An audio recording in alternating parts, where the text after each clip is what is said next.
Hi friends, ఎలా ఉన్నారు? అందరూ బాగున్నారా? కువైట్ లో రోజు రోజుకు ఒక కొత్త చట్టాలు అనేవి తీసుకొస్తూనే ఉన్నారు. రీసెంట్ గా నిన్న మళ్ళీ ఒక కొత్త చట్టాన్ని అయితే అమలు చేసింది కువైట్ గవర్నమెంట్. కొత్త రూల్ అయితే వచ్చింది. అది ఏమిటంటే, ఇప్పటి వరకు మనం చాలా మంది ఏం చేస్తున్నామంటే, కువైట్ లో పనిచేసే వాళ్ళం ఇప్పుడు మన సివిల్ ఐడి పైన వేరే వాళ్ళ డబ్బులు కూడా బ్యాంక్ కి వెళ్లి పంపిస్తున్నాం. అంటే ఇప్పుడు ఎగ్జాంపుల్, మనం చేస్తున్న ఇంట్లో ఒక పని మనిషి ఉన్నది. టయానికి ఆ పని మనిషి సివిల్ ఐడి ఇవ్వరు, వాళ్ళు బయటికి ఎక్కువగా రారు. వాళ్ళ జీతం వచ్చిన తర్వాత ఆ జీతం మనకిచ్చి మా ఇంటికి డబ్బులు వేయండి అని చెప్తారు. మన సివిల్ ఐడి పైన, మన అకామా పైన వాళ్ళ ఇంటికి డబ్బులు అనేది పంపించేస్తుంటాం, బ్యాంకుకి వెళ్లి వేస్తూ ఉంటాం. ఆ విధంగా ఇక్కడ నుండి డబ్బులు ఎవరు కూడా పంపించకూడదు అని కువైట్ గవర్నమెంట్ ఒక కొత్త చట్టం, కొత్త రూల్ అయితే తీసుకొచ్చింది. ఎందుకంటే మనము నెలకి ఎంత సంపాదిస్తున్నాం, మన జీతం ఎంత, నువ్వు నెలలో ఎంత డబ్బులు పంపిస్తున్నావు ఇంటికి, నువ్వు సంవత్సరంలో ఎంత డబ్బులు పంపించావు ఇంటికి అనేది వాళ్ళకు మొత్తం తెలిసిపోతుంది. కాబట్టి ఎక్కువ డబ్బులు మనం పంపించామంటే మన పైన కూడా చట్ట ప్రకారం చర్యలు తీసుకునే అవకాశం ఉంటుందని కువైట్ గవర్నమెంట్ అయితే తెలియజేస్తుంది. కాబట్టి ఇక్కడ నుండి ఎవరు కూడా అలాంటి పని చేయొద్దండి. ఇప్పటి వరకు పంపించింటారు చాలా మంది, నేను కూడా పంపించా. ఆ విధంగా మా ఇంట్లో పనిచేస్తున్న పని మనుషుల డబ్బులు కూడా చాలా మందివి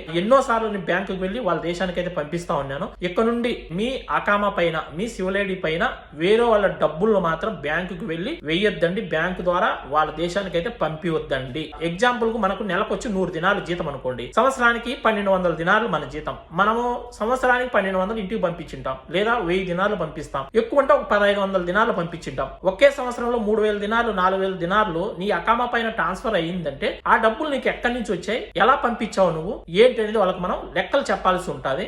అప్పుడు మనం రిస్క్ లో పడే అవకాశం ఉంటుంది. కాబట్టి ఎవరు కూడా మీ అకామా పైన, మీ సివిల్ ఐడి పైన డబ్బులు అయితే పంపివద్దండి. నిన్న కొత్తగా ఈ రూల్ అయితే వచ్చింది. ఈ వీడియోని అందరూ లైక్ చేసి ఈ వీడియోని 10 మందికి షేర్ చేయండి. మరొక మంచి వీడియోతో మళ్ళీ కలుద్దాం. ఉంటా. బై ఫ్రెండ్స్, జై హింద్.